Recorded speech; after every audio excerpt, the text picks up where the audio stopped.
A Tale of Two Cities by Charles Dickens. Book the Second, The Golden Thread. Chapter 9, The Gorgons Head. It was a heavy, massive building, that chateau of Ch12 The Marquis, with a large stone courtyard before it, and two stone sweeps of staircase meeting in a stone terrace before the principal door. A stony business altogether, with heavy stone balustrades and stone urns and stone flowers and stone faces of men and stone heads of lions in all directions, as if the Gorgon's Head had surveyed it when it was finished 2 centuries ago. Up the broad flight of shallow steps, Ch12 The Marquis, flambeau proceeded, went from his carriage, sufficiently disturbing the darkness to elicit loud remonstrance from an owl in the roof of the great pile of stable building away among the trees. All else was so quiet that the flambeau carried up the steps, and the other flambeau held at the great door, burnt as if they were in a close room of state instead of being in the open night air. Other sound than the owl's voice there was none, save the falling of a fountain into its stone basin, for it was one of those dark nights that hold their breath by the hour together, and then heave a long, low sigh and hold their breath again. The great door clanged behind him, and Ch12 The Marquis crossed a hall grim with certain old boar-spears, swords, and knives of the chase, grimmer with certain heavy riding-rods and riding-whips, of which many a peasant, gone to his benefactor Death, had felt the weight when his lord was angry. Avoiding the larger rooms, which were dark and made fast for the night, Ch12 The Marquis, with his flambeau-bearer going on before, went up the staircase to a door in the corridor. This thrown open admitted him to his own private apartment of 3 rooms, his bedchamber, and 2 others, high vaulted rooms with cool, uncarpeted floors, great dogs upon the hearths for the burning of wood in winter-time, and all luxuries befitting the state of a marquis in a luxurious age and country. The fashion of the last Louis, but one of the line that was never to break, the 14th Louis, was conspicuous in their rich furniture, but it was diversified by many objects that were illustrations of old pages in the history of France.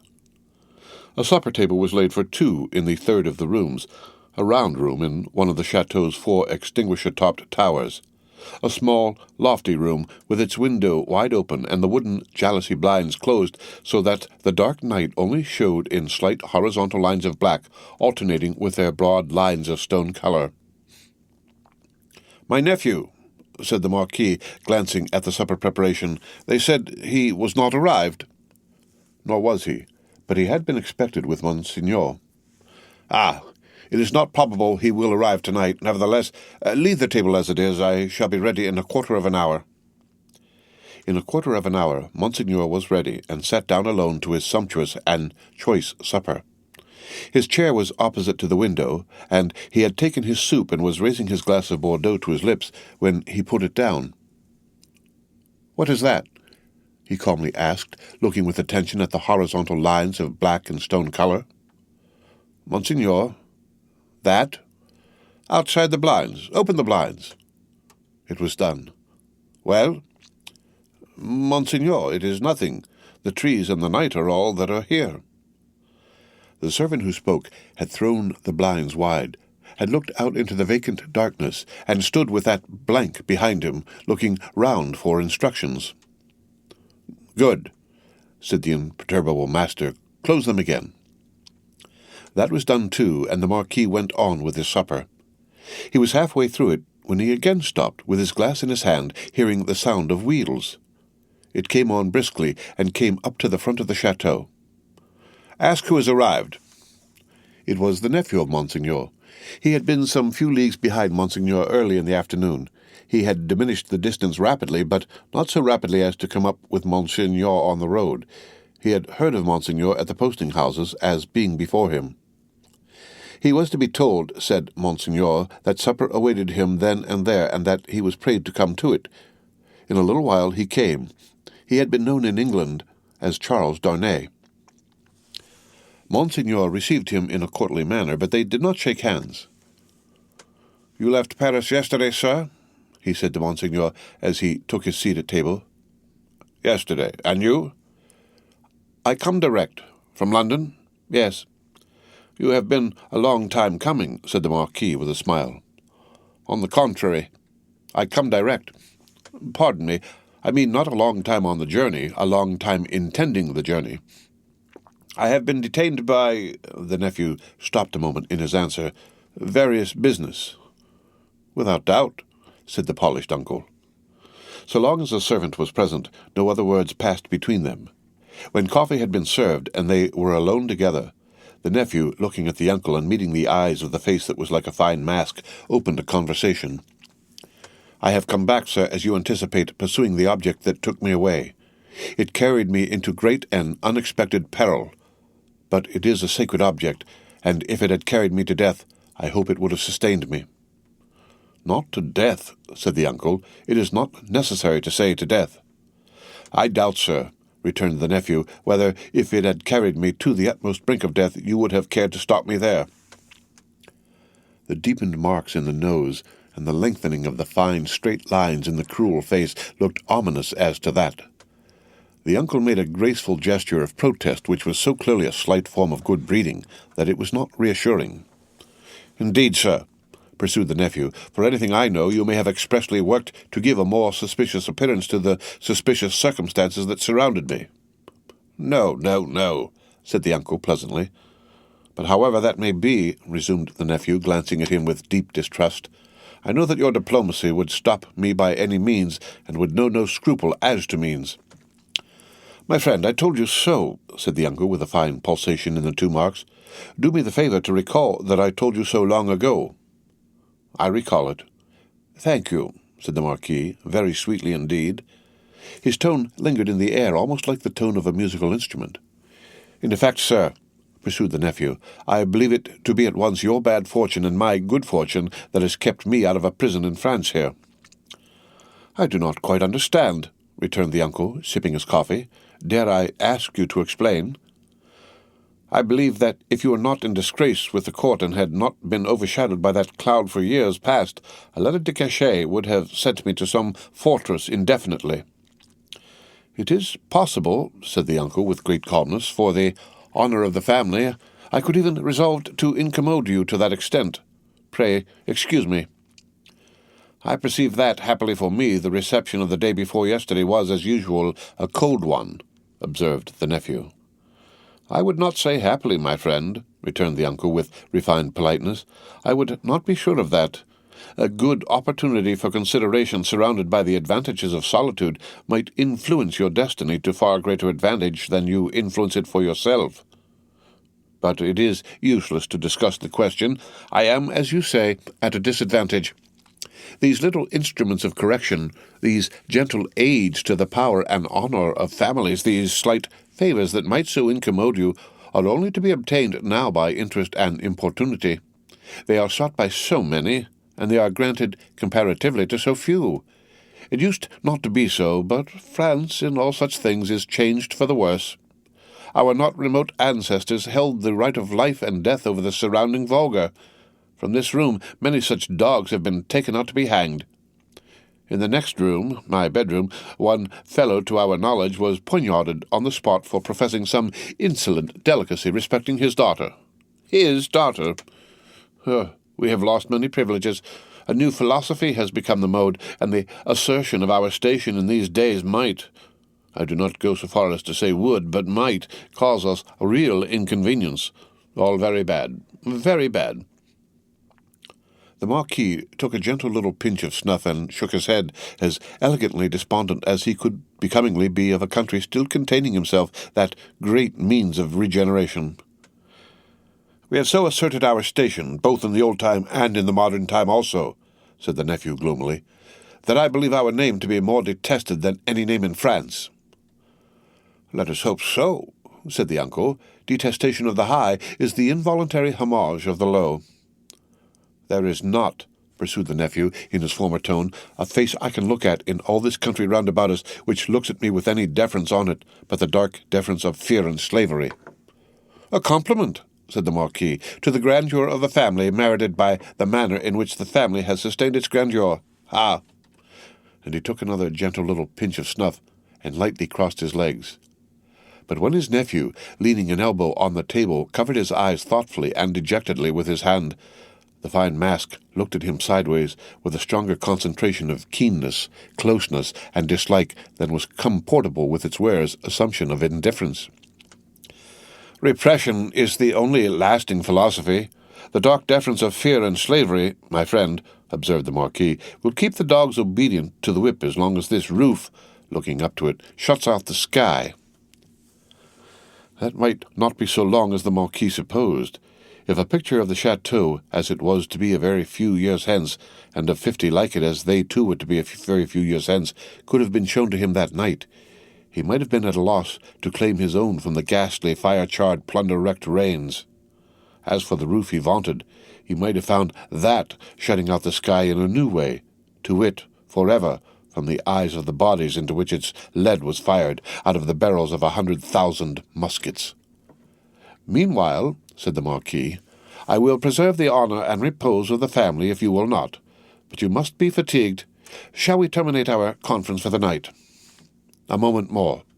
"An hour, if you please." "Sir," said the nephew, "we have done wrong, and are reaping the fruits of wrong." "We have done wrong?" repeated the Marquis with an inquiring smile, and delicately pointing first to his nephew, then to himself. "Our family, our honourable family, whose honour is of so much account to both of us in such different ways. Even in my father's time we did a world of wrong, injuring every human creature who came between us and our pleasure, whatever it was. Why need I speak of my father's time when it is equally yours? Can I separate my father's twin brother, joint inheritor, and next successor from himself?" "Death has done that," said the Marquis. "And has left me," answered the nephew, "bound to a system that is frightful to me, responsible for it, but powerless in it, seeking to execute the last request of my dear mother's lips and obey the last look of my dear mother's eyes, which implored me to have mercy and to redress, and tortured by seeking assistance and power in vain." "Seeking them from me, my nephew," said the Marquis, touching him on the breast with his forefinger. "They were now standing by the hearth. You will forever seek them in vain, be assured." Every fine straight line in the clear whiteness of his face was cruelly, craftily, and closely compressed, while he stood looking quietly at his nephew with his snuff-box in his hand. Once again he touched him on the breast, as though his finger were the fine point of a small sword, with which, in delicate finesse, he ran him through the body, and said, "My friend, I will die perpetuating the system under which I have lived." When he had said it, he took a culminating pinch of snuff and put his box in his pocket. "Better to be a rational creature," he added then, after ringing a small bell on the table, "and accept your natural destiny. But you are lost, Monsieur Charles, I see." "This property and France are lost to me," said the nephew sadly. "I renounce them." "Are they both yours to renounce? France may be, but is the property? It is scarcely worth mentioning, but is it yet? I had no intentions in the words I used to claim it yet. If it passed to me from you tomorrow, which I have the vanity to hope is not probable, or 20 years hence—" "You do me too much honour," said the Marquis. "Still, I prefer that supposition. I would abandon it and live otherwise and elsewhere. It is little to relinquish. What is it but a wilderness of misery and ruin?" "Ha!" said the Marquis, glancing round the luxurious room. "To the eye it is fair enough here, but seen in its integrity under the sky and by the daylight, it is a crumbling tower of waste, mismanagement, extortion, debt, mortgage, oppression, hunger, nakedness, and suffering." "Ah!" said the Marquis again, in a well-satisfied manner. "If it ever becomes mine, it shall be put into some hands better qualified to free it slowly, if such a thing is possible, from the weight that drags it down, so that the miserable people who cannot leave it, and who have been long wrung to the last point of endurance, may in another generation suffer less. But it is not for me. There is a curse on it, and on all this land." "And you," said the uncle, "forgive my curiosity, do you, under your new philosophy, graciously intend to live?" "I must do, to live what others of my countrymen, even with nobility at their backs, may have to do some day. Work." "In England, for example?" "Yes. The family honour, sir, is safe from me in this country. The family name can suffer from me in no other, for I bear it in no other." The ringing of the bell had caused the adjoining bedchamber to be lighted. It now shone brightly through the door of communication. The Marquis looked that way and listened for the retreating step of his valet. "England is very attractive to you, seeing how indifferently you have prospered there," he observed then, turning his calm face to his nephew with a smile. "I have already said that for my prospering there I am sensible I may be indebted to you, sir. For the rest, it is my refuge. They say, those boastful English, that it is the refuge of many. You know a compatriot who has found a refuge there? A doctor? Yes. With a daughter? Yes. Yes, said the Marquis. You are fatigued. Good night. As he bent his head in his most courtly manner, there was a secrecy in his smiling face, and he conveyed an air of mystery to those words which struck the eyes and ears of his nephew forcibly. At the same time, the thin, straight lines of the setting of the eyes, and the thin, straight lips, and the markings in the nose curved with a sarcasm that looked handsomely diabolic. "Yes," repeated the Marquis, "a doctor with a daughter. Yes, so commences the new philosophy. You are fatigued. Good night." It would have been of as much avail to interrogate any stone face outside the chateau as to interrogate that face of his. The nephew looked at him in vain in passing on to the door. "Good night," said the uncle. "I look to the pleasure of seeing you again in the morning. Good repose. Light monsieur my nephew to his chamber there, and burn monsieur my nephew in his bed, if you will," he added to himself before he rang his little bell again and summoned his valet to his own bedroom. The valet come and gone, Monsieur the Marquis walked to and fro in his loose chamber robe to prepare himself gently for sleep, that hot still night. Rustling about the room, his softly slippered feet making no noise on the floor, he moved like a refined tiger, looked like some enchanted marquis of the impenitently wicked sort in story, whose periodical change into tiger form was either just going off or just coming on. He moved from end to end of his voluptuous bedroom, again looking at the scraps of the day's journey that came unbidden into his mind, the slow toil up the hill at sunset, the setting sun, the descent, the mill, the prison on the crag, the little village in the hollow, the peasants at the fountain, and the mender of roads with his blue cap pointing out the chain under the carriage. That fountain suggested the Paris fountain, the little bundle lying on the step, the women bending over it, and the tall man with his arms up crying, "Dead!" "I am cool now," said Monsieur the Marquis, "and may go to bed." So, leaving only one light burning on the large hearth, he let his thin gauze curtains fall around him and heard the night break its silence with a long sigh as he composed himself to sleep. The stone faces on the outer walls stared blindly at the black night for 3 heavy hours. For 3 heavy hours the horses in the stables rattled at the racks, the dogs barked, and the owl made a noise with very little resemblance in it to the noise conventionally assigned to the owl by men poets. But it is the obstinate custom of such creatures hardly ever to say what is set down for them. For 3 heavy hours the stone faces of the chateau, lion and human, stared blindly at the night. Dead darkness lay on all the landscape. Dead darkness added its own hush to the hushing dust on all the roads. The burial place had got to the pass that its little heaps of poor grass were undistinguishable from one another. The figure on the cross might have come down for anything that could be seen of it.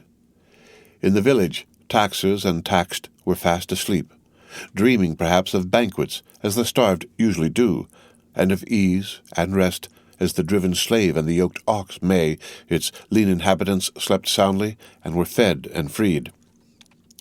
The fountain in the village flowed unseen and unheard, and the fountain at the chateau dropped unseen and unheard, both melting away like the minutes that were falling from the spring of time through 3 dark hours.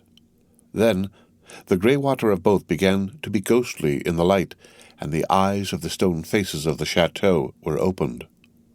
Lighter and lighter, until at last the sun touched the tops of the still trees and poured its radiance over the hill. In the glow the water of the chateau fountain seemed to turn to blood, and the stone faces crimsoned. The carol of the birds was loud and high, and on the weather-beaten sill of the great window of the bedchamber of Ch12 The Marquis, one little bird sang its sweetest song with all its might. At this, the nearest stone face seemed to stare amazed, and, with open mouth and dropped under jaw, looked awe-stricken.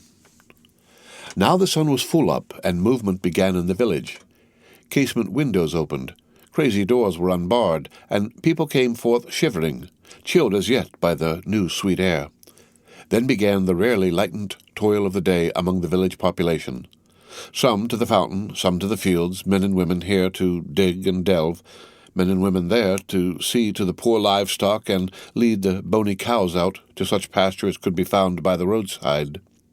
In the church and at the cross, a kneeling figure or two, attendant on the latter prayers, the led cow trying for a breakfast among the weeds at its foot. The chateau awoke later, as became its quality, but awoke gradually and surely. First, the lonely boar-spears and knives of the chase had been reddened as of old, then had gleamed trenchant in the morning sunshine. Now doors and windows were thrown open, horses in their stables looked round over their shoulders at the light and freshness pouring in at doorways, leaves sparkled and rustled at iron-grated windows, dogs pulled hard at their chains and reared impatient to be loosed. All these trivial incidents belonged to the routine of life and the return of morning. Surely not so the ringing of the great bell of the chateau, nor the running up and down the stairs, nor the hurried figures on the terrace, nor the booting and tramping here and there and everywhere, nor the quick saddling of horses and riding away. What winds conveyed this hurry to the grizzled mender of roads already at work on the hilltop beyond the village, with his day's dinner, not much to carry, lying in a bundle that it was worth no crow's while to peck at, on a heap of stones? Had the birds, carrying some grains of it to a distance, dropped one over him as they sow chance seeds?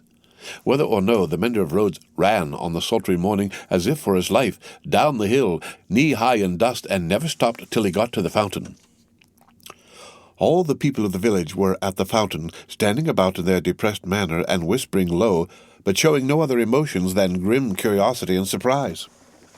The led cows, hastily brought in and tethered to anything that would hold them, were looking stupidly on, or lying down chewing the cud of nothing particularly repaying the trouble which they had picked up in their interrupted saunter. Some of the people of the chateau, and some of those of the posting-house, and all the taxing authorities were armed, more or less, and were crowded on the other side of the little street in a purposeless way that was highly fraught with nothing. Already the mender of roads had penetrated into the midst of a group of 50 particular friends, and was smiting himself in the breast with his blue cap. What did all this portend, and what portended the swift hoisting up of Monsieur Gabelle behind a servant on horseback, and the conveying away of the said Gabelle, double laden though the horse was, at a gallop like a new version of the German ballad of Leonora? It portended that there was one stone face too many up at the chateau. The Gorgon had surveyed the building again in the night, and had added the one stone face wanting, the stone face for which it had waited through about 200 years.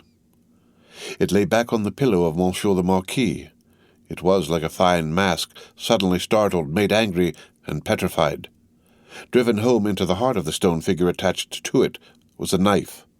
Round its hilt was a frill of paper on which was scrawled, "Drive him fast to his tomb. This from Jacques." The end of Book the Second, The Golden Thread, Chapter 9. Read by Rick Kistner, for Lit to Go on the web at fcit.usf.edu.